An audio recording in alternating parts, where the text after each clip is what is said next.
CBS 라디오 김현정의 뉴스 쇼. 말도 많고 탈도 많은 이른바 노인연금. 어떻게 얘기가 진행되고 있는지 여러분 잘 따라가고 계십니까? 일단 대통령이 냈던 공약은요. 노인 모두에게 20만 원을 똑같이 연금으로 준다 이거였는데 대통령직 인수위 시절에 이게 상당히 어렵다는 얘기가 처음 나왔죠. 그리고 최근 각계각층의 의견을 모아보자면서 출범한 기관이 하나 있습니다. 바로 국민행복연금위원회였는데요. 최근 기한을 마치고 문을 닫았는데 여기서 내린 결론은 내년 7월부터 소득 하위 70%에서 80% 노인에게 최대 20만 원씩 기초연금을 지급한다. 이겁니다. 이 결론을 놓고 이런저런 얘기들이 나오는데요. 여기에 대해서 답을 주실 분 지금부터 만나겠습니다. 국민행복연금위원회 김상균 위원장 연결을 해보죠. 위원장님 안녕하세요. 안녕하십니까. 누구한테 얼마를 줘야 되느냐 이 결정적인 부분은 최종 합의는 안 됐네요. 안 됐습니다. 그러니까 하위 70%한테만 주고 차등 지급하자라는 안이 하나 나왔고 네. 노동계 측에서는 하위 80%에게 일괄로 20만 원씩 주자 이렇게 주장을 하고요. 맞습니다. 그거는 이제 가장 돈이 또 많이 드는 안입니다. 결국은 좀 스펙트럼을 넓게 한 채 정부 쪽으로 공을 넘긴 거군요. 네, 그러니까 가장 적게 드는 안 하나하고, 예. 그다음에 가장 많이 드는 안 하나하고, 그 사이에 이제 한 두서너 개 이렇게 이제 저희들이 검토를 해봤죠. 예. 샘플로. 근데 어쨌든 어느 쪽 안이 됐든지 분명한 건. 모든 노인에게 20만 원씩 준다라는 그 박근혜 대통령 공약은 실현이 불가능해진 거네요. 현재로서 이제 모든 노인은 일단 축소가 된 것은 거의 확실합니다. 네. 아니 예. 왜 이게 어떻게 6개월 만에 이렇게 수정이 됐습니까? 가장 큰 원인은 두 가지인데요. 예. 국민들의 여론이 상대적으로 부유한 노인들에게까지 그 아까운 세금을 가지고 줄 필요가 있겠는가 하는 여론이 생각보다는 거세게 일어났고요. 예. 그다음에 두 번째로는 기초연금이라는 게 하루 이틀 하는 게 아니고 10년, 20년, 앞으로 40년, 50년 계속 해야 될 제도인데 그렇죠.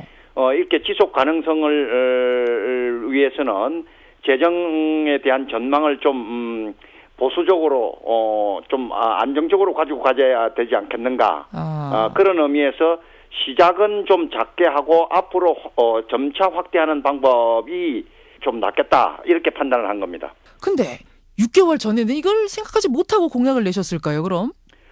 그때 사정하고 조금 지금 많이 달라졌죠. 그 당시만 하더라도 우리 경제 성장률을 대략 3% 이상으로 잡고 있었고요. 예. 특히 이 기초연금에 그 재원이 되는 그 세수가 지난 2013년도 상반기 5개월 동안에 작년보다 약 9조 내지 10조 원이 덜 거친 걸로 지금 나왔습니다. 2013년 상반기의 세수가 작년보다 훨씬 더 줄어들었다. 9에서 10조 정도씩이나. 예, 그렇습니다. 그거 왜 줄어들었습니까? 그렇게 많이? 지금 경제가 지금 활력을 많이 잃었죠. 예. 네. 기업이나 자영업자들 할 것 예. 없이 어려워서 어려운 또 투자도 잘 안 되고 한마디로 말해서 경기 불황이라는 말씀이시군요. 불황이죠. 작년에 비해서는 확실히 나빠진 것이죠. 아니 근데 위원장님 아시겠지만 작년에도 불황 아니었습니까? 올해도 불황이고 계속 불황인데 예. 그걸 8개월 전에도 이분들이 모르셨을까요? 경제 전문가들이. 지금 제일 나쁘게 지금 보는 경우에는 우리도 일본과 같이 예. 이 1, 2년에 그칠 것이 아니고 상당히 오래 갈 것 같다는 암울한 그 전망까지 나오고 있는 실정입니다. 나오고 있죠. 그게 지난해에도 나왔었고요. 지지난해에도 사실은 그렇습니다. 계속 나오는 건데 예. 그 와중에 그럼 이 공약은 뭐 옳다 그르다를 떠나서 좀 무리한 공약이었다라는 얘기는 할 수는 있겠군요. 무리한 공약이라기보다는 그 당시로서는 그런 대로 낙관적인 전망치를 가지고 했던 것이죠. 그게 무리한 공약 아니겠습니까? 낙관적인 전망치로 국민들에게 얘기한 게. 지금 와서 보니까 이제 그게 무리하게 보이는데 만약에 그 지난 한 6개월 내지 8개월 사이에 경제가 지금과 같이 이렇게 상당히 빠른 속도로 저하되지 않았다면 예? 지금 보기에 그렇게 또 무리라고 이야기할 수도 없겠죠. 근데 시작은 했어도 그게 오래 갈 수 있었을까요? 일단 시작은 했어도. 예, 그렇게 이제 낙관적인 전망을 하는 것 자체가 사실은 지금 보면은 좀 비현실적이죠. 그러니까 예, 장기 예. 전망을 할 때는 조금 소극적으로 보수적으로 하는 것이 안전하죠. 그렇죠. 뭐 지금 위원장님은 정부 측 사람도 아니시고 중립적인 입장의 전문가시니까 제가 이제 이런저런 걸 여쭙습니다만, 그렇습니다. 예. 보시기에는 그러니까 장기적인 전망을 했었어야 된다. 그런 면에서 보면은 좀 무리한 공약이었던 건 사실이다. 이런 말씀이세요. 그렇습니다. 또 한 가지 궁금한 게 말입니다. 네. 누가 대체 얼마를 받을 수 있게 되느냐 이 부분인데 네. 만약 70으로 결정이 된다면 네. 대략 지금 얼마 정도 버는 노인들이 받게 되는 건가요? 노인들까지. 지금 현재 기준으로 하면요. 예. 150만 원 정도 생각하시면 될 겁니다. 현재 월 150만 원 정도 버시는 분까지는 받을 수 있다. 네, 뭐 그렇게 보시면 될 겁니다. 소득 하위 80%로 조금 더 크게 잡으면 어느 정도까지 받으실 수 있나요? 그런데 불행하게도 상위 30%는 소득 자료가 현재는 조사된 게 없습니다. 왜 상위 부분 30%는 왜 안 잡히나요?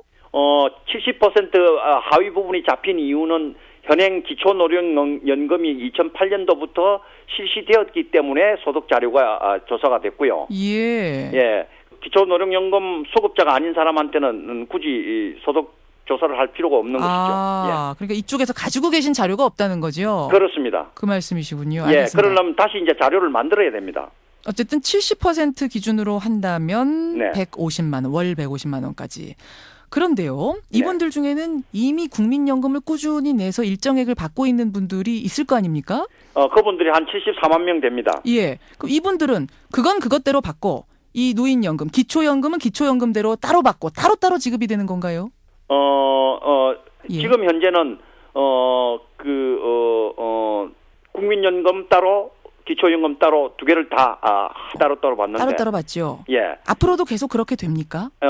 따로따로 하자는 안도 있고 예. 그거를 같이 고려를 해서 국민연금을 받는 사람들은 국민연금 받는 것의 일부분을 빼고 주자하는 안도 있고 이번에 이 국민연금 국민행복연금위원회에서 같이 얘기를 하다가 중간에 자리를 박차고 나가버린 민주노총 측 네. 그쪽에선 지금 어떤 의심을 하는 거 아니?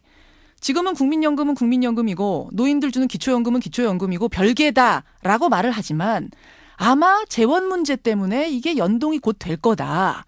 같은 밥그릇이 될 거다. 그렇게 되면 지금까지 국민연금 꼬박꼬박 냈던 노인이나 한 푼도 안 냈던 노인이나 받는 총액은 같아지기 때문에 형평성 문제가 생긴다. 이런 의심을 계속 하더라고요. 네. 어떻게 생각하십니까? 이 형평성 문제. 예, 그거는 일리 있는 이야기고요. 예. 국민연금이 예를 들어서 야구에서 선발 투수를 하면 예. 기초연금은 그러니까 구원 투수죠. 야구에서 제일 중요한 거는 선발 투수 아닙니까? 예. 마찬가지로 국민연금이 제일 중요한 겁니다. 예. 어떤 경우에도 개인연금 때문에 국민연금이 해를 받아서는 안 됩니다. 그런데요. 네. 노인들은 다 탈퇴하지 않겠습니까? 국민연금 꼬박꼬박 내는 사람이나 기초연금 내는 사람이나 똑같은 액을 결국은 받는다라고 하면? 네. 그래서 예. 국민연금에 가입할 사람들이 더 이상 국민연금을 기피 하지 않는 방책을 쓰면서 기초연금을 해라 하는 조건이 붙는 겁니다. 무슨 안이 있겠습니까? 예, 그거는 뭐 어렵지 않습니다. 예를 들면 예. 기초연금만 받는 사람이 최고 20만 원 받는다면 국민연금도 받고 기초연금도 받는 사람이 있을 겁니다. 그렇겠죠. 국민연금 예, 내는 그분들 분들 중에서 최하로 두 개가 합쳐서 최하가 있을 겁니다. 예. 그 최하 금액이 기초연금만 받는 사람 금액보다 얼마 정도 차이가 나면은 그 정도는 뭐 차이가 괜찮아 하고 수긍을 하고 감수할 수 있을 범위가 있을 겁니다. 납득할 수 있는 그 정도 그렇습니다. 선까지는 그게 사회적 주겠다. 합의입니다. 예. 그 부분만큼만 보장해주는 공식을 만들면 됩니다. 그러니까 국민연금 쭉 낸 분들이 하여튼 손해보는 일은 없게 하시겠다는 말씀이시네요. 그렇습니다. 그 손해나게 하면 큰일 납니다. 근데 그렇게 되면 이제 별개로 간다. 그렇게 예. 하면 재원 마련은 되나요? 그러니까 재원 마련이 될 수 있도록 국민들의 납세 능력 예. 그리고 그리고 납세 의지 예. 이거를 고려를 해서 설계를 해야 됩니다. 예. 이 재원을 과연 어디서 가지고 올 것인가? 그럼 또 젊은이들 수는 점점점 줄어드는데 젊은이들 어깨가 얼마나 무거워질까? 젊은이들은 예. 또 그 걱정을 하거든요. 예, 바로 그런 점을 고려해서 처음부터 너무 큰 집을 지으려고 설계를 하는 것은 위험 부담이 따른다 그런 말씀입니다. 이렇게 따져 들어가다 보면 정말 공약이 너무 장밋빛이었다 이런 생각을 자꾸 하게 됩니다. 그런데 민주주의 선거에서 예. 공약을 만들 때는 조금씩은 좀 낙관적으로 또는 과도하게 그림을 그릴 수밖에 없는 것이 선거 아니겠습니까? 국민들도 이제 감안을 하셔야 됩니다. 가만 안 하시는 분들도 꽤 많이 계시거든요. 그냥 그대로 철석같이 믿으시는 분들도 많으시는데 그런 분들한테는 굉장히 허탈하고 배신감을 주는 일이 될 수도 있어요. 죄송한 말씀입니다만은 그런 분들은 허탈하게 되는 거죠. 예. 그런데 그 선거의 특질을 이제 몇 차례의 선거를 경험하면서 이제 국민들이 터득을 하셔야죠. 국민들이 터득을 해야 되는 겁니까? 알아서 좀 순수한 국민들을 위해서 눈높이를 좀 낮춰서 정직한 공약을 해주시면 안 되는 건가 싶네요. 그러면 표를 얻기가 힘들다고 생각하는 것이 정치의 속성이죠. 알겠습니다. 예, 여튼 이제 공은 정부로 넘어갔는데요. 위원장님 보시기에는 개인적으로는 어느 정도 선이 맞다고 보세요? 고민을 많이 하신 우리 전문가신데. 저는요, 사실은 지금 나온 이야기보다는 훨씬 더 이상적인 안이 있습니다. 어떤 건가요? 지금 여기 논란이 되고 있는 뭐 대상 범위라든지 금액의 수준이라든지 이런 거를 정할 때 예. 예를 들어서 지금 이제 뭐 70%로 출발을 해 놓으면 예. 그다음에 또 다음 선거 때는 뭐 이걸 또 다음 선거 뭐 80 때는 하자 뭐 이런 이야기가 나오지 않겠습니까? 그럴 수 있겠네요. 예. 그러니까 지금과 같이 일일이 해마다 이렇게 서로 협상을 해가면서 정하기보다는 자동 조절 장치를 아예 처음부터 장착을 하는 겁니다. 공식을 만들면 됩니다. 그게 바람직하다고 보시는 거군요. 예, 그게 제가 제일 바람직하다고 보는 이상적인 안인데 예. 그거는 지금 현실적으로는 실현 가능성이 거의 없습니다. 왜냐하면 예. 정부나 국회에서 관련되는 사람들이 이거를 자동 조절하는 것보다는 인위적으로 조절하는 것을 더 좋아하기 때문에 그렇습니다. 예. 그러니까 연금이 말하자면 지금 정치에 휘둘리는 상황이란 말씀이신데 하여튼 국민들은 참 답답합니다. 예. 국민행복연금위원장님 오늘 말씀 고맙습니다.